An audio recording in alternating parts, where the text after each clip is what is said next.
एक आदमी पर हो जिसके यहाँ नेटवर्क अगर सही है, जिसको मेरा आवाज साफ सुनाई दे रहा हो। Yes, sir. Which of the following methods is not used for prevention of corrosion? तो फर्स्ट मेथड है उसमें ग्रीसिंग, पेंटिंग, प्लेटिंग। प्लेटिंग मतलब होता है कि हम उसको प्लेट लगा दिए किसी दूसरे हाईली रिएक्टिव मेटल का, तो प्लेटिंग एंड हीटिंग। तो which of the following method is not used for the prevention of corrosion? Heating. कौन सा आंसर होगा इसमें? Heating. Sir, yes, sir, heating. heating. ठीक है। ग्रीसिंग को कौन सा वो बोलते हैं, प्रिवेंशन बोलते हैं? ग्रीसिंग में हम लोग क्या करते हैं, बोलिए। सर, प्रिवेंट करते हैं ऑक्सीडाइजेशन होने से, मॉइस्चर होने से प्रिवेंट करते हैं उसको। यानी हम उस पर एक कोट लगा देते हैं जिसके कारण डायरेक्ट कांटेक्ट जो है मेटल का और मॉइस्चर या फिर एक इन्वायरमेंट का डायरेक्ट कांटेक्ट उससे नहीं हो पाता है, तो वो आता है किसमें? कोटिंग में। ठीक है। दूसरा है पेंटिंग। पेंटिंग भी वही चीज है, कोटिंग हो गया। प्लेटिंग, प्लेटिंग क्या होता है, ये कुछ आइडिया है? नहीं, वो बोलते हैं गैल्वेनाइजेशन। उसमें क्या करते हैं हम लोग, कोटिंग कर देते हैं, वो कोटिंग हो गया। ये प्लेटिंग है प्रोसेस, इसको हम कैथोडिक प्रिवेंशन भी बोलते हैं। ठीक है। यानी हम लोग क्या करते हैं, इससे हाईली रिएक्टिव मेटल को इसके साथ अटैच कर देते हैं, जिससे क्या होगा, जो एनोडिक रिएक्शन होगा वो उस मेटल पे होगा, ना कि हमारा जो है आयरन है उस पे, जो ऑब्जेक्ट मेटल है उस पे होगा। तो हम लोग क्या करते हैं, एक प्लेटिंग मेटल लेते हैं, एक ऑब्जेक्ट मेटल हमारा जो रहता है, जिसको हमको प्रिवेंट करना है किससे, हमारा कोरोजन से। तो हम, हाँ, तो उसको कनेक्ट कर देते। तो एनोडिक रिएक्शन जितना भी होता है, यानी Fe, जैसे Fe टूट रहा था ना, Fe2+ एंड 2 इलेक्ट्रॉन में, वो ना टूट के कौन टूटेगा, जो हमने जिस मेटल का प्लेटिंग किया है वो एनोडिक रिएक्शन में जाएगा। तो जब तक वो प्लेट है तब तक क्या है, हमारा जो ऑब्जेक्ट मेटल है जिसको हम लोग प्रिवेंट कर रहे हैं कोरोजन से, वो कोरोड नहीं होगा। और हीटिंग बोल रहा, हीटिंग तो generally heating is a not prevention technique for corrosion. Heating क्या है, हीटिंग से हम लोग प्यूरिफाई करते हैं। हीटिंग से हम लोग उसको मोल्टेन स्टेज वगैरह में ले जाके उसको प्यूरिफाई करते हैं, लेकिन ये प्रिवेंशन टेक्निक नहीं है। ठीक है। इसमें क्या करते हैं हम लोग, जैसे हीट ट्रीटमेंट करते हैं तो कुछ एलॉय होते हैं, जैसे कि जो कि बहुत ग्रीस वगैरह या ये आपको केमिकल स्टोरेज वगैरह के लिए निकेल और कोबाल्ट का एलॉय होता, क्रोमियम का एलॉय होता है, उसको हम लोग यूज करते हैं। तो उसको हम लोग इसमें एरो स्पेस में भी यूज करते हैं। तो वहां पे क्या होता है कि जहाँ पे हाई स्ट्रेस होता है तो वहां पे क्रैक्स आ जाते हैं उस मेटल्स में। तो वो जो क्रैक्स आते हैं उस क्रैक्स में और इन्वायरमेंटल एक्सपोजर के कारण वो धीरे धीरे कोरोड होने लगते हैं, जिससे कमजोर हो जाते हैं। तो इसका बहुत वो एग्जाम्पल भी है, एक एयरबस जो एम्स्टर्डम में एक्सीडेंट हुआ था, वो इसी कारण हुआ था, स्ट्रेस कोरोजन के कारण। स्ट्रेस पड़ने के कारण क्या हुआ, उसमें हल्का छोटा छोटा क्रैक हो गया। क्रैक के कारण उसमें जो है इन्वायरमेंटल एक्सपोजर हुआ मेटल के अंदर, सरफेस के अंदर। तो वहां पे क्या हो गया, धीरे धीरे वो कमजोर हो गया। कमजोर होने के बाद वो एक्सीडेंटल केस वहां पे बन गया था। तो एक वैसा ही एग्जाम्पल है, इसमें स्विट्जरलैंड में एक पूरा का पूरा वो छत ही गिर गया था। वहां पे इंडोर स्विमिंग पूल शायद था, तो उसी पे पूरा का पूरा छत ही गिर गया था। इन सब चीजें तो उनको वो करने के लिए हीट ट्रीटमेंट करते हैं। केवल हीटिंग से वहां काम नहीं चलेगा, एक क्रिटिकल टेम्परेचर पे हम लोग लेके उसको वो करते हैं ताकि उसका स्ट्रेस दूर हो जाए। स्ट्रेस जब खत्म हो जाएगा तो वो कोरोड नहीं करेगा। लेकिन डायरेक्ट हीटिंग जो है, ऐसे प्रिवेंशन टेक्नोलॉजी नहीं है कोरोजन को रोकने के लिए। नेक्स्ट है नेक्स्ट क्वेश्चन पढ़िए कोई। Widening of the river valley takes hmm place due to A. Corrosion, B. Hmm Later erosion, C. Hmm Corrosion, and D. कुरेशियन। हाँ। Hydraulic action. क्या होगा ये? सर आइडिया नहीं है इसमें सर। हम लोग एक पढ़ते हैं, देखिए, इरोजन हिंदी में बोलते हैं उसको क्षय, इरोजन ऑफ सॉइल पढ़े हैं? यस सर, मिट्टी का कटाव। हाँ, मिट्टी का कटाव, इरोजन ऑफ सॉइल, यही लेटरल इरोजन ही होगा, बी। बाकी कोरोजन क्या है?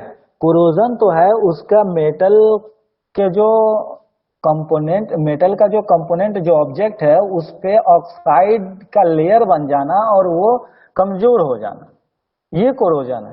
वहां कोई केमिकल रिएक्शन तो होता नहीं है, वो तो बस क्या होता है कि एक मैकेनिकल फोर्स है वाटर का, जो कि उसको क्या करता है, मिट्टी को अपने साथ लेके बाहर जाता है, तो वो हो गया इरोजन, ना कि कोरोजन। ठीक है, तो इरोजन हुआ लेटरल इरोजन। नेक्स्ट उसके बाद पूर्णिमा, नहीं, Poonam, Poonam, Yes, sir. Question number 3 पढ़िए जरा। Elements which have properties of metals and non-metals are. तो ये मेटल और नॉन मेटल दोनों का क्वेश्चन है, मेटल और नॉन मेटल का क्वेश्चन है, डायरेक्ट इलेक्ट्रोकेमिस्ट्री से नहीं रिलेटेड है, लेकिन आप मेटल और नॉन मेटल पढ़ चुके हैं। तो क्या होता है कि पूरा का पूरा पीरियोडिक टेबल टू 3 पार्ट, मतलब मेनली 2 पार्ट में डिवाइडेड है। क्या? एक मेटल और एक नॉन मेटल। लेकिन कुछ मेटल, कुछ एलिमेंट्स जो होते हैं वो, जैसे हम लोग बोलते हैं ना कि लेफ्ट टू राइट हम लोग जाते हैं तो पीरियोडिक टेबल में, तो क्या होता है, मेटेलिक प्रॉपर्टी डिक्रीज होते जाता है। तो एक ऐसा टाइम आएगा कि कुछ एलिमेंट जो है वो मेटेलिक प्रॉपर्टी को भी होल्ड करेंगे और नॉन मेटेलिक प्रॉपर्टी भी उनमें कुछ होता है, और उसके बाद उनके वो पार करते ही, जैसे उसके आगे जैसे ही निकलेंगे तो उधर आ जाता है फिर नॉन मेटल। तो इस तरीके से उसमें ब्रॉडली 2 डिवीजन है, और बीच वाला जो कुछ है, जो दोनों का क्वालिटी पाया जाता है, उसको इनमें से क्या बोलते हैं? पहला हो गया एमोर्फस, दूसरा हो गया क्रिस्टलाइन, तीसरा हो गया आपका मेटलॉइड, और चौथा मेटल्स। तो कौन सा इसमें आंसर होगा? मेटलॉइड्स। मेटलॉइड्स। ठीक है, मेटल और मेटलॉइड दोनों का। देखिए इसमें एक तो है आपका डी ऑप्शन है मेटल्स, ये नहीं होगा, क्योंकि मेटल अगर हो गया तो उसमें मेटालिक प्रॉपर्टी ही होना चाहिए। बाकी 2 ऑप्शन है एमोर्फस और क्रिस्टलाइन। ये सॉलिड का क्या है, स्ट्रक्चर टाइप है, amorphous solid and crystalline solid. ठीक है, ये उनके अरेंजमेंट पे डिपेंड करता है, उनका अरेंजमेंट कैसा है किसी लैटिस में। तो कोई एमोर्फस भी हो सकता है, मेटल एमोर्फस भी हो सकता है, क्रिस्टलाइन हो, ये उस पर डिपेंड नहीं करता, ये इसका स्ट्रक्चर वैल्यू है।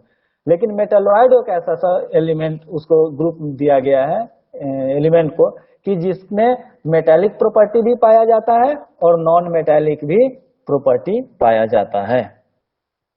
ठीक है, उसके बाद रुद्र, चलिए रुद्र प्रताप के पास शायद मेरी आवाज नहीं पहुंच रही है। Gladwin, Corrosion can be pavement, prevented by by option A by alloying, alloying. Option B tinning, option C galvanization, all of the above. अच्छा, ये एल्लॉइंग जानते हैं आप लोग? कोई बताइए एल्लॉइंग क्या होता है?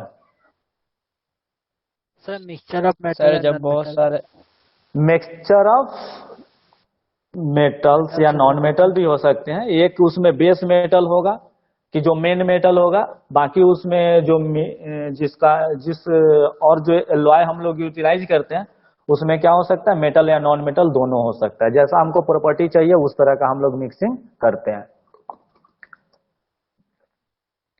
तो एलॉइंग भी जो है एक प्रिवेंशन टेक्नोलॉजी है कोरोजन का। ठीक है, जैसे आप लोग, जो हम लोग बहुत ज्यादा यूज करते हैं, सुना होगा स्टील के बारे में। Yes sir. Yes, sir. तो स्टील हम लोग क्यों बनाते हैं? ताकि वह जल्दी corrode ना corrosion, करे। yes sir.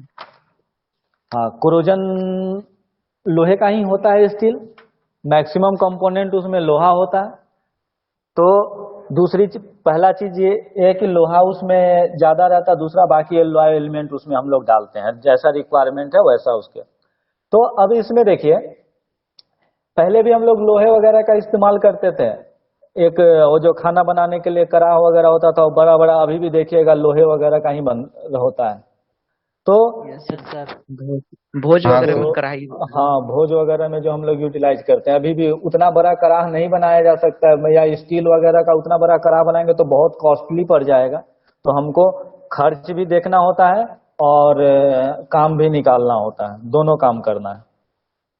तो इसीलिए हम लोग वहां पे थोड़ा कॉस्ट कटिंग करते हैं और लोहे का कढ़ाई बना देते हैं।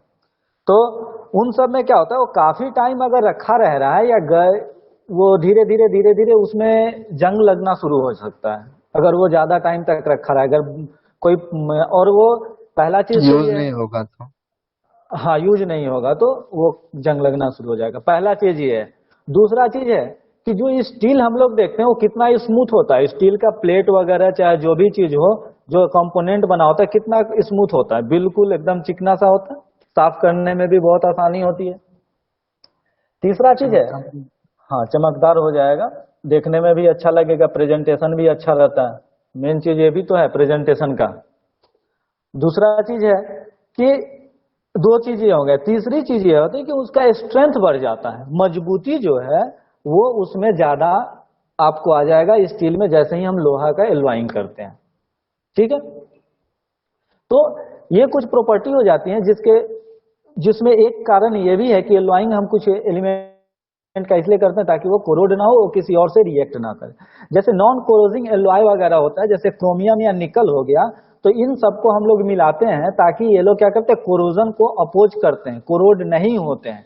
इसलिए इनको हम लोग उसमें मिलाकर, जैसे बहुत सारा जो ऑपरेटिंग इंस्ट्रूमेंट है जो ऑपरेशन वगैरह के लिए यूटिलाइज होता है, जहां पे कि बिल्कुल भी इंफेक्शन नहीं होना चाहिए, बिल्कुल भी, क्योंकि एक ही ऑपरेटिंग इंस्ट्रूमेंट से बहुत सारे ऑपरेशन किए जाते हैं, बहुत सारे उसको ब्लड वगैरह में लोगों को शरीर में वगैरह डालना होता है। अगर उसमें कोई डिफेक्ट वगैरह आ गया तो जिस काम को करने जा रहे हैं उससे ज्यादा और नुकसान हो जाएगा।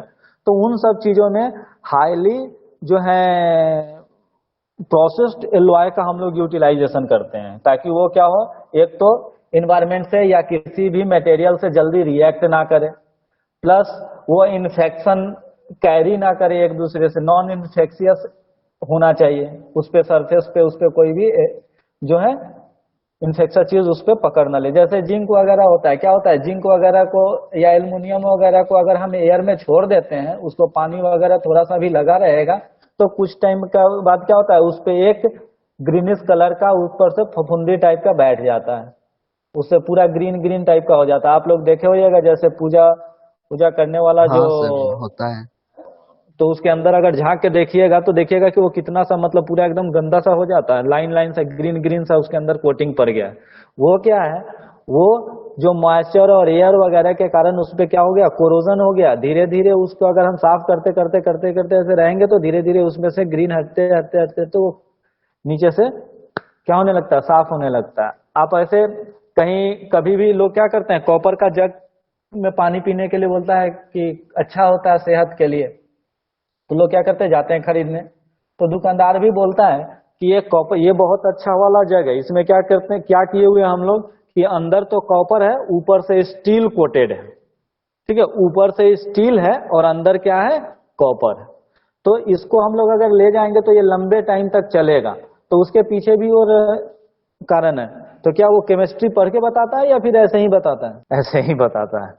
हाँ, उसको भी किसी ने बताया होगा या यूज करके आया होगा, या फिर उसका ऑब्जर्वेशन है कि कुछ लोग कंप्लेन लेके आए कि देखिए आपके यहाँ से जग ले गए कॉपर वाला, कुछ दिन के बाद क्या हुआ कि इससे पानी टपकने लगा। तो उसके कोर वगैरह पे क्या होता है कि धीरे धीरे धीरे धीरे हम पूरा एरिया तो साफ करते हैं, जो स्मूथ वाला पोर्शन है वो साफ हो जाता है, लेकिन जो कोर होता है, जहां पे नीचे जग का जो पोर्शन होता है, जहां पे हम उसको, जिसको हिंदी में अगर बोलते तो पेंदी जिसको बोलते हैं, वो वाला पोर्शन का जो साइड साइड का होता है वो नहीं होता है। उसको बार बार रखने, उठाने, साफ करने, या फिर धीरे धीरे उसमें जो कोरोजन होते होते वहां पे वो पतला लेयर हो जाता है और धीरे धीरे वहां पे क्या हो जाता है, पिन टाइप का होल भी हो जाना है, जिससे कि आपको वो जग खराब हो जाता है। इसीलिए वो बोलता है कि ये वाला स्टील वाला ले जाइए, बाहर स्टील है और अंदर इसमें कॉपर। वो बेचने का क्यूस्टी है, ये कारण है ऐसा चीज हो जाता है, इसीलिए वो आपको ये सारा चीज बताता है। तो वो भी थोड़ा पढ़ा लिखा है। पढ़ा लिखा क्या मतलब कि इस चीज को जान गया है।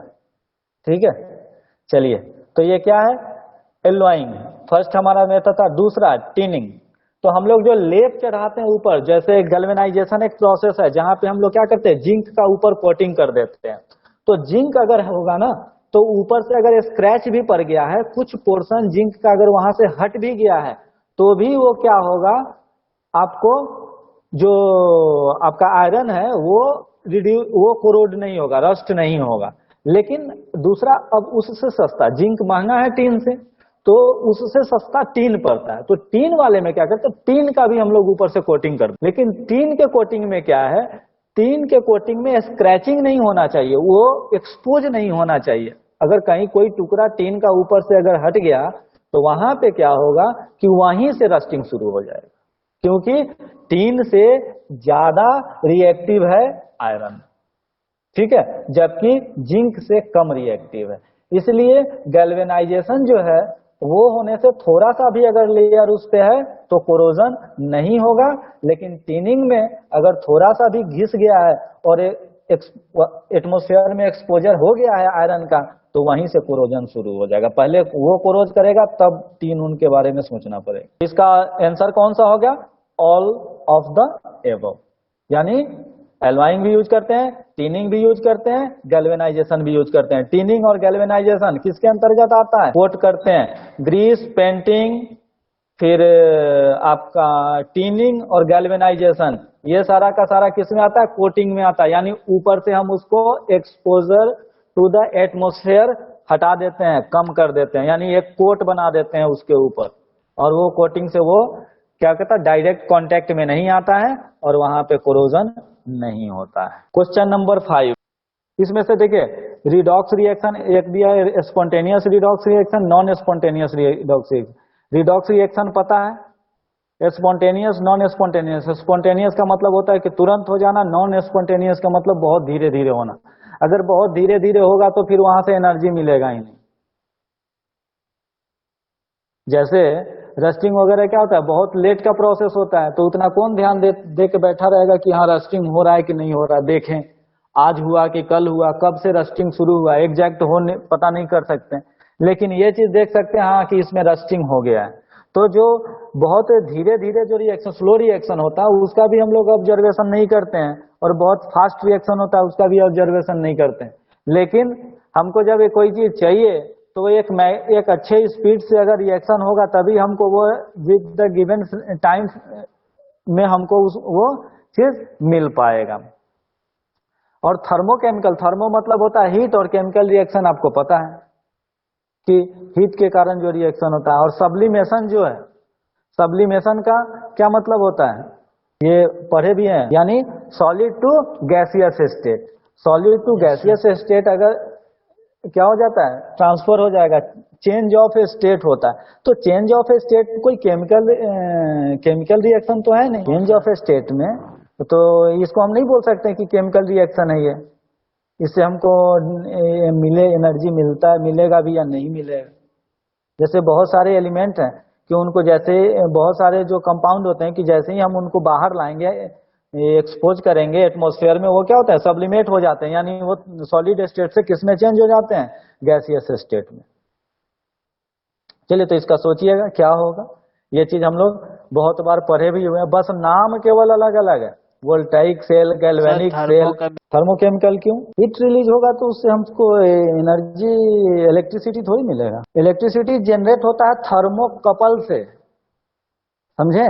एक टर्मिनल को क्या करते हैं कि हम हाई मतलब गर्म हो, ठंडा होगा, तब उसमें इलेक्ट्रिसिटी जनरेट होता है, वो बोलते हैं थर्मोकपल, थर्मोकेमिकल नहीं। क्वेश्चन नंबर 6 छोड़ रहे हैं, ये आपके नोट्स का ही है, एक आध छोड़ेंगे, एक दो और। चलिए, गैल्वेनाइजेशन इज ए मेथड 2, जो इसमें पढ़ाने का है, वो चीज पढ़ाते जा रहे हैं, बाकी जो पढ़ चुके हैं उसको क्वेश्चन को छोड़ेंगे।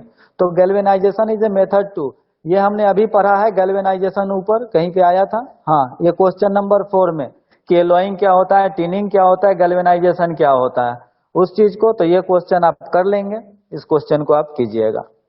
Rusting of iron could take place in, rusting of iron take place in distilled water, ordinary water, distilled and ordinary water, none of. Salt water होगा, समझे? जो वाटर हम लोग यूज कर रहे हैं नॉर्मल वाटर, अगर उसकी जगह पे H2O की जगह पे साल्ट वाटर अगर हमको मिल जाएगा तो रस्टिंग और स्पीड हो जाएगा। वो कैटलिस्ट का काम करता है, रस्टिंग के स्पीड को बढ़ा देता है, क्योंकि वहां पे आयंस होते हैं और जितने अगर आयंस होंगे उतना वहां पे क्या होगा, वहां पे जो है आपका अच्छा इलेक्ट्रोलाइट बनेगा, यानी उतना ज्यादा वहां पे रस्टिंग होगा। तो साल्ट वाटर अगर हम 2 आयरन का टुकड़ा अगर लेते हैं, एक को साल्ट वाटर में के साथ उसको रखते हैं एटमॉस्फेयर में, और एक हम उसको रखते हैं नॉर्मल वाटर के कंडीशन में, तो साल्ट वाटर वाला जो है वो तेजी से रस्ट करेगा, रेट ऑफ रस्टिंग जो है वो साल्ट वाटर का ज्यादा होगा।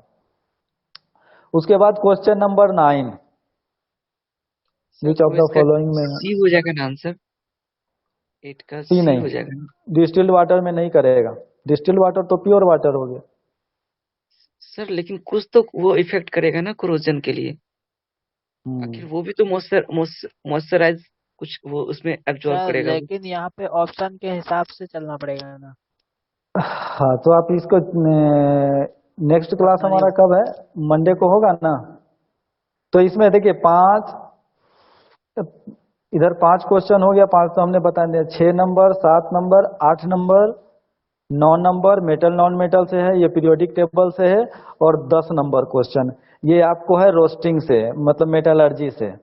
इस 5 क्वेश्चन का आप खुद से वो ट्राई कीजिएगा, अगर स्नैप लेना है तो ले लीजिए। ये तो पता है ना कि रोस्टिंग वगैरह में कौन सा गैस बनता है और कौन सा हार्मफुल गैस होता है। आपको पता है कि हार्मफुल गैस कौन कौन सा होता है अगर आपके बॉडी के कार्बन कंडीशन में मोनोऑक्साइड, लेंगे तो? Carbon dioxide. हाँ, CO, CO2, SO2, N2। तो इसमें कौन कौन सा हार्मफुल है? सर ऑप्शन पे तो सब है, CO है, CO2 है, SO2 है, N2O है। CO2 कैसे हार्मफुल है? नहीं रहे, SO2 अगर नहीं रहे तो हमारा काम चल जाएगा, ठीक है, हमारे लाइफ स्टाइल पे ज्यादा प्रभाव नहीं पड़ेगा। लेकिन CO2 अगर नहीं रहेगा तो क्या प्रभाव पड़ सकता है? बहुत पड़ेगा ऑक्सीजन सर। नहीं बनेगा। ऑक्सीजन नहीं बनेगा, ठीक है। और देखिए हमारे उसमें ना जो एटमॉस्फेयर में है 2 बैट्समैन, एक स्ट्राइकर पे एक नॉन स्ट्राइकर पे। स्ट्राइकर पे ओजोन लेयर बैठा हुआ है O3 के फॉर्म में, ऑक्सीजन, ठीक है। तो वो क्या करता है, सन से जो हार्मफुल रे आने वाला होता है उसको उधर बैट कर देता है, यानी उसको उधर से भगा दिया, ठीक है। दूसरा है हमारे एटमॉस्फेयर के अंदर कार्बन डाइऑक्साइड CO2, वो क्या करता है, वो एक अर्थ के लिए एक ब्लैंकेट का भी काम करता है। आपने पढ़ा है green house effect? Yes sir. क्या होता है green house effect? Green house effect होता है कि जो एटमॉस्फेरिक टेम्परेचर है, जो एटमॉस्फेरिक टेम्परेचर यानी पूरे अर्थ का टेम्परेचर जो है वो इंक्रीज हो जाना। तो जब कार्बन डाइऑक्साइड की क्वांटिटी एटमॉस्फेयर में बढ़ जाएगी तो उससे क्या होगा, कार्बन डाइऑक्साइड एक ब्लैंकेट का काम करता है, वो हीट को बाहर जाने नहीं देता है अर्थ से जो रेडिएट होता है। जैसे दिन भर क्या हुआ, अर्थ से तो आने तो दिया क्योंकि उसका फ्रीक्वेंसी कम होता है तो आने देता है, लेकिन जो रेडिएट होता है वो क्या होता है, उसको बाहर नहीं जाने देता। जब बाहर नहीं जाने देता है तो उससे क्या होगा कि हमारा अर्थ जो है गर्म होगा। तो ये एक फायदा भी है कि गर्म करके रखता है पूरे के पूरे, यानी दिन में ज्यादा गर्म नहीं होने देता और रात को एकदम बिल्कुल ठंडा नहीं होने देता। जैसे आप रेगिस्तान वगैरह में जाएंगे तो वहां क्या होता है कि दिन में धूप भी जबरदस्त और रात को ठंड भी जबरदस्त, दोनों से वो क्या करता है, एक्सपोजर देता है। तो वो कंडीशन से हमको CO2 बचाता है। O3 ओजोन हमको बचाता है, ऊपर से जो रेडिएशन आता है हार्मफुल रेडिएशन उससे, और CO2 जो है अंदर उसको पकड़ के रखता है, किसको, हीट को थोड़ा बहुत ब्लैंकेट की तरह काम करता है, जिससे हम लोग क्या रहते हैं, गर्म रहते हैं, एटमॉस्फेरिक ब्लैंकेट की तरह एक। लेकिन किसी भी चीज का जरूरत से ज्यादा जब वैल्यू हो जाता है, जब मात्रा जब क्वांटिटी बढ़ जाएगा तो वो नुकसान देने लगता है। तो जरूरत से ज्यादा अगर CO2 का क्वांटिटी अगर एटमॉस्फेयर में बढ़ जाएगा तो वो क्या करेगा कि अर्थ को ज्यादा गर्म कर देगा। ज्यादा गर्म कर देगा तो क्या होगा, बैलेंस ठीक है, लेकिन ज्यादा गर्म हो जाएगा तो जो बना हुआ है आपका आइस जो है, वाटर जो आइस के फॉर्म में है, वो आइस मेल्ट करने लगेगा। और ऐसा अगर हो जाएगा तो बहुत सारे जो समुद्र के किनारे जो सिटीज बसे हुए हैं या द्वीप वगैरह हैं, वो बिल्कुल बिल्कुल ऑक्यूपाई हो जाएंगे वाटर से। तो बहुतों का डूबने का खतरा है। ऐसा रिसर्च पेपर वगैरह पढ़ते नहीं है कि लगे ऐसा कहता है कि मालदीव अगर जिस तरीके से अर्थ का टेम्परेचर बढ़ रहा है, मालदीव 50 साल के बाद वो हो जाएगा, जलमग्न हो जाएगा। पढ़ते सर हो ऐसा ऐसा न्यूज? सर ग्लेशियर भी तो बहुत ज्यादा है ना, हिमालय से हाँ, जो तो गर्मी के ज्यादा है मौसम तो, में के बाढ़ आ जाता है। हाँ तो वो नहीं ज्यादा है तो उसी के तो अगर CO2 का मात्रा अगर ज्यादा हो जाएगा, क्वांटिटी हमारे एटमॉस्फेयर में ज्यादा हो जाएगा, तो वो क्या करेगा, हमारे अर्थ के टेम्परेचर को इंक्रीज कर देगा, जिसके कारण वो जो ग्लेशियर है वो मेल्ट करेगा। तो मेल्ट करेगा तो वो कहाँ रहेगा, वो समुद्र का लेवल धीरे धीरे बढ़ जाएगा। जो उधर पहाड़ पे है, बर्फ जनरली कहाँ पाया जाता है, ऊंचाई पे, जहाँ पे ठंडा पड़े, जहाँ पे सूर्य का रोशनी कम जाता है। तो बहुत सारा पानी तो आपको सॉलिड फॉर्म में पड़ा हुआ है, वो सॉलिड अगर मेल्ट होकर वाटर के फॉर्म में आ जाए तो ये क्या होगा, जो नीचे जो हम लोग का बहुत सारा जो नीचे नीचे एरिया है जो समुद्र के किनारे, वो डूब जाएगा। तो रोस्टिंग हम किसके केस में करते थे, कैसा ओर होता है तो वहां पे हम लोग रोस्टिंग पढ़ाए थे ना मेटलर्जी में, कि किस किस तरह का अगर ओर होता है तो उसको हम लोग क्या कौन कौन से प्रोसेस से लेके गुजरते हैं। अगर कार्बोनेट ओर होता है तो हम उसको कैल्सिनेशन करते थे, उसको सल्फाइड इन सल्फाइड ओर को हम लोग क्या करते हैं, रोस्टिंग करते हैं। ठीक है, सल्फाइड ओर को रोस्टिंग करते हैं। तो रोस्टिंग में क्या होता है, तो इतना पूछने के बाद एक ऑप्शन आता है, मेरे ख्याल से तो ऐसा है कि अगर पूछे तो 2-3 ऑप्शन होना चाहिए था कि हाँ हम बताते हैं या हम बताते हैं। अब इस तरह से पढ़ोगे तो कैसे बढ़ेगा इंडिया।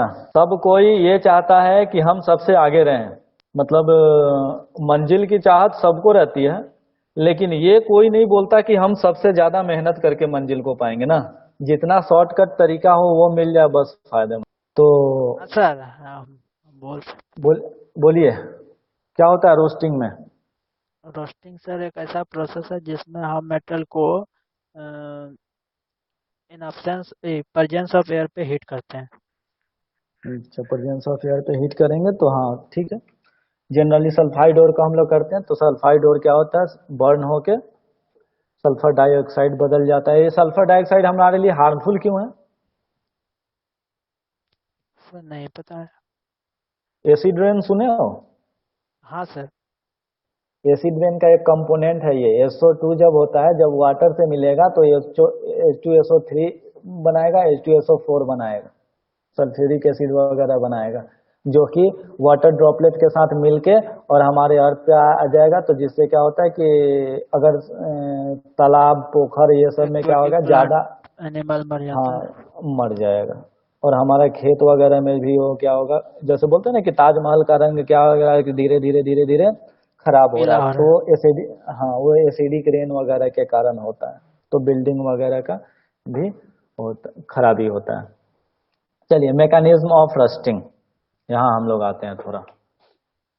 उस दिन पढ़े भी थे, सीधा सा वो है ऑक्सीडेशन होता है कहाँ पे, एनोड पे। एनोड पे क्या होगा, आयरन जो है FeS जो Fe सॉलिड है वो सॉलिड किस में टूटेगा, Fe2 प्लस एक्वस और प्लस 2 इलेक्ट्रॉन, यानी जो Fe एटम है वो एक्वस में यानी वाटर के साथ आ जाएगा, वाटर एक्वस फॉर्म। अब वो क्या होगा, 2 इलेक्ट्रॉन टूट गया, Fe2 प्लस हो गया। तो यहाँ पे क्या होता है, जैसे ही वाटर ड्रॉपलेट उस पे, वो मॉइस्चर उस पे पड़ेगा, वहां पे क्या होगा, एक सेल बन जाएगा, इलेक्ट्रोलाइटिक सेल बन जाएगा, वहां पे इलेक्ट्रोलाइटिक प्रोसेस होने लगेगा। तो वहाँ इलेक्ट्रोलाइसिस प्रोसेस में क्या होता है, दो इलेक्ट्रोड होता है, एनोड और कैथोड। तो उसी मेटल के आसपास में एनोड और उसी के आसपास कैथोड भी बन जाएगा, उसी ड्रॉपलेट के पास। और वो ड्रॉपलेट क्या करेगा, ड्रॉपलेट आपको पास काम करेगा आयन सप्लाइंग का, यानी क्या करेगा, जो एनायन या कैटायन में ब्रेक होने का। तो ये एनायन और कैटायन कहाँ से आता है, तो ये एनायन और जो ये सब आता है, तो वो क्या हो गया, H2O भी टूट सकता है, H2O H प्लस या OH माइनस में। या दूसरा चीज है कि जैसे ही वो CO2 है, CO2 के साथ H2O मिलेगा तो H2CO3 बना लेगा, कार्बोनिक एसिड बना लेगा, और वो जो है H plus and HCO3 minus में आपको टूट जाएगा। ये वीक एसिड है इसलिए H प्लस और HCO3 माइनस में टूटता है जनरली। अब ये जो है यहाँ पे उसको H प्लस और H प्लस आयंस मिल गए। अब ये आयंस जो है ये क्या करेंगे, कैथोड पे क्या होगा, अब ये कैथोड जो है यहाँ से इलेक्ट्रॉन लेगा, जो दूसरा पार्ट है जहां पे इलेक्ट्रॉन क्या हो गया, एक जगह से दूसरे जगह ट्रांसफर हो जाएगा। जहां पे पॉजिटिव चार्ज है उस जगह इलेक्ट्रॉन क्या होगा, ट्रांसफर हो जाएगा। और वहां पे पॉजिटिव चार्ज से क्या होगा, वो हाइड्रोजन से मिलके, और फिर वो वही हाइड्रोजन, तो टोटल ओवरऑल रिएक्शन क्या हो जाता है कि 4 हाइड्रोजन कंबाइन करेंगे एक ऑक्सीजन से और 4 इलेक्ट्रॉन के साथ, तो वो क्या हो जाएगा, 2H2O बना लेगा। तो ये रिएक्शन फर्स्ट रिएक्शन हो गया कहाँ पे, एनोड पे। क्या हुआ वहां पे, आयरन क्या हो गया, टूट गया Fe2 plus N plus 2 electron में। और जो कैथोड पे क्या रिएक्शन हुआ, वो हाइड्रोजन जो H जो कहाँ से मिला था, वाटर मॉलिक्यूल के टूटने से, या वाटर को CO2 से, एटमॉस्फेरिक CO2 से रिएक्ट करने के बाद जो एसिड बनता है H2CO3 उसके ब्रेक होने से, वो फिर एटमॉस्फेरिक ऑक्सीजन से रिएक्ट करके in the presence of 4 electron वो बदल जाएगा किसमें, H2O में। तो फिर यहां से आपको H2O ही बन रहा है, कहां पे, कैथोड पे। तो अब यहाँ पे देखिए क्या होता है कि यहाँ तक तो कोई बात नहीं, Fe2 टूटा Fe2 प्लस और 2 इलेक्ट्रॉन में, लेकिन अब ये क्या करेगा, Fe प्लस ये जो रह गया, ये Fe2 प्लस फर्दर अब रिएक्शन करेगा, ये Fe2 प्लस अब फिर से आगे नेक्स्ट रिएक्शन करेगा। यहां तक कोई दिक्कत नहीं था, एनोड और कैथोड बन गया यहां तक। अब जैसे ही ये एक्वस फॉर्म में हुआ, ये रिएक्ट करेगा एटमॉस्फेरिक ऑक्सीजन से, और वो वहां से फेरिक ऑक्साइड बना देगा। वो ऑक्साइड फिर से ऑक्सीजन से वाटर से मिलके क्या बना देगा, रस्ट बना देगा। और वो रस्ट जो होता है वो बिल्कुल भुरभुरा सा होता है, वो अपने आप भी धीरे धीरे वो क्या हो गया, कमजोर होके गिर जाता है। तो जो ये केमिकल रिएक्शन है जो रस्टिंग का, उससे तो क्या होता है, Fe2 प्लस बनता है, ठीक है, कहां पे, एनोड पे Fe2 प्लस। यानी जो आयरन रॉड है वो क्या चीज का काम करता है, एनोड का, ठीक है। और जो हाइड्रोजन आयन जो होता है वहां पे कैथोडिक रिएक्शन होता है वाटर के पास, और वो कैथोडिक रिएक्शन क्या होता है, ऑक्सीजन से रिएक्ट करके वो फिर से वाटर मॉलिक्यूल ही बना लेता है। नेक्स्ट जो देखते हैं कि इसमें क्या चीज हो रहा है। अब जो है ये ओवरऑल रिएक्शन उसका दिया हुआ है, क्या चीज, Fe जो है वो आपको टूटा, इसमें Fe2 plus N plus 2 electron में इंटू 2 किया गया है, क्योंकि 4 इलेक्ट्रॉन हमको सेकेंड हाफ रिडक्शन प्रोसेस में रिक्वायर्ड है, ठीक है। तो यहाँ पे इसीलिए 2 से मल्टीप्लाई किया गया है, ठीक, ये 2 से ओवरऑल मल्टीप्लाई होगा ये पूरा का पूरा रिएक्शन। यहाँ पे 4 हाइड्रोजन सेकेंड हाफ में क्या वाटर बनाएगा। अब ये लेफ्ट हैंड साइड वाले को लेफ्ट हैंड साइड कर दीजिए, राइट हैंड साइड वाले को राइट हैंड साइड में ऐड कर दीजिए, वो क्या होगा, ओवरऑल रिएक्शन बन गया। जो 4 इलेक्ट्रॉन इधर भी है 4 इलेक्ट्रॉन इधर भी है, तो ये अब हट जाएगा, कैंसिल हो जाएगा। तो ओवरऑल रिएक्शन क्या हो गया इस प्रोसेस का, Fe जो सॉलिड था plus H plus ion plus O2, ये बदल गया किसमें, 2Fe 2 plus ion aqueous plus H2O, ठीक है। अभी तक रस्ट नहीं बना है, ठीक है, ये अभी भी मेटल आयन ही है, ठीक। अब ये जो मेटल आयन है ये क्या करेगा, अब ये एटमॉस्फेयर से जो ऑक्सीजन है उस ऑक्सीजन से और वाटर से रिएक्ट करके एटमॉस्फेरिक ऑक्साइड बना ले, ये मेटल ऑक्साइड बना लेगा Fe2O3, ठीक है। और फर्दर H प्लस आयन वो बना देगा। ये H प्लस आयन फिर से अपने काम में जुट जाएगा आगे के रस्टिंग में, और फिर ये Fe2O3 आयन जैसे ही वाटर से मिलेगा एक्स वाटर, ये क्रिस्टलाइज होके ये बिल्कुल रस्ट के फॉर्म में बना लेगा, और ये रस्ट जो होता है वो क्या होता है, ये एकदम भुरभुरा सा होता है, बिल्कुल वो टूट जाएगा और अपने मेटल के सरफेस को छोड़ के धीरे धीरे वो क्या होता है, नीचे फॉल डाउन होना, गिरने लगता है। इतना चीज समझ में आया?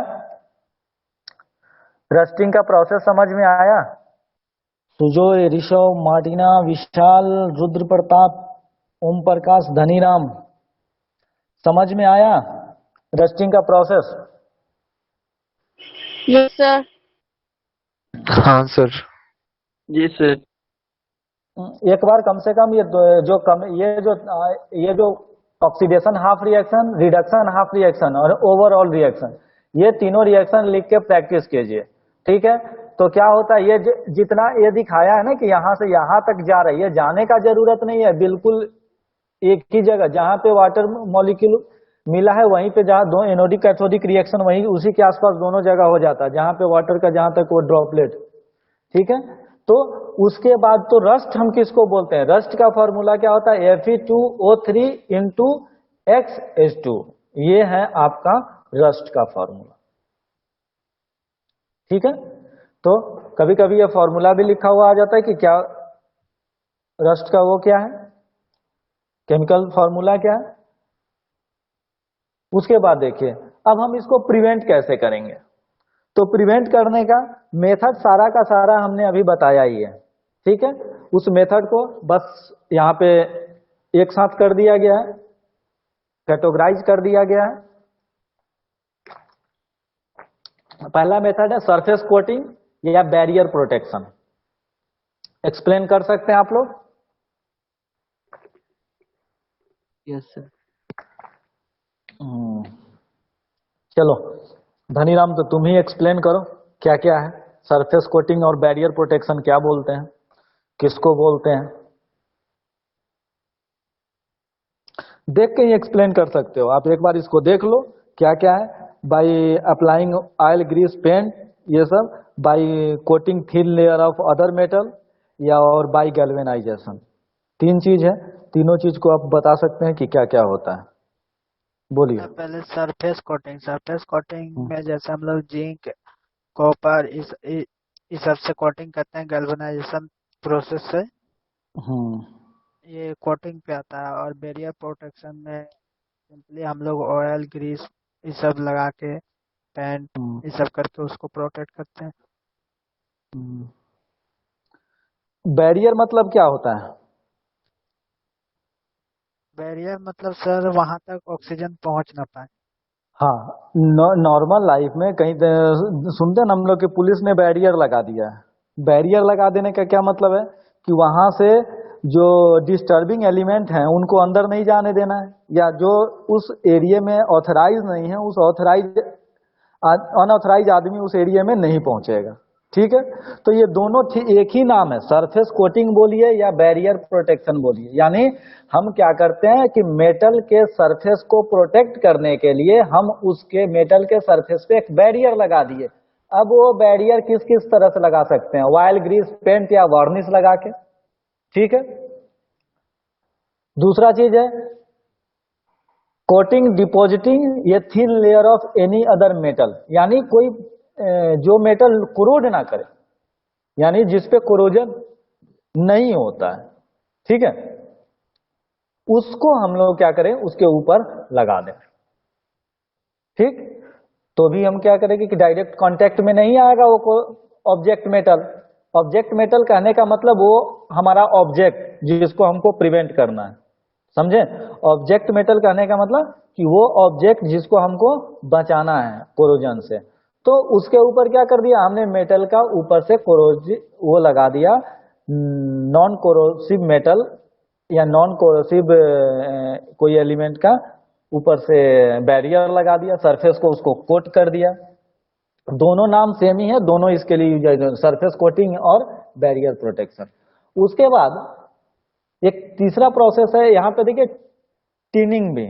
तो टेनिंग जो है करते हैं हम लोग जनरली टीन से कम रिएक्टिव मेटल का इसलिए करते हैं ताकि वो अगर ज्यादा रिएक्टिव मेटल का करेंगे तो अगर थोड़ा भी कोरोड हो गया, उस पे थोड़ा भी अगर टीन का परत हट गया, कहीं भी एक पैचेज पड़ गए तो वो वहीं से कोरोड होना शुरू हो जाएगा। टीन कोरोड अब नहीं होगा, टीन रिएक्ट नहीं करेगा, प्रोटेक्ट करने से ज्यादा वो अब उसको क्या करेगा, वो रस्टिंग के लिए उसको कोरोजन में इन्वॉल्व कर देगा। जितना वो प्रोटेक्ट नहीं कर रहा उससे ज्यादा फिर कोरोजन शुरू हो जाएगा वहां, अगर एक हल्का सा भी पिन पॉइंट हो गया तो।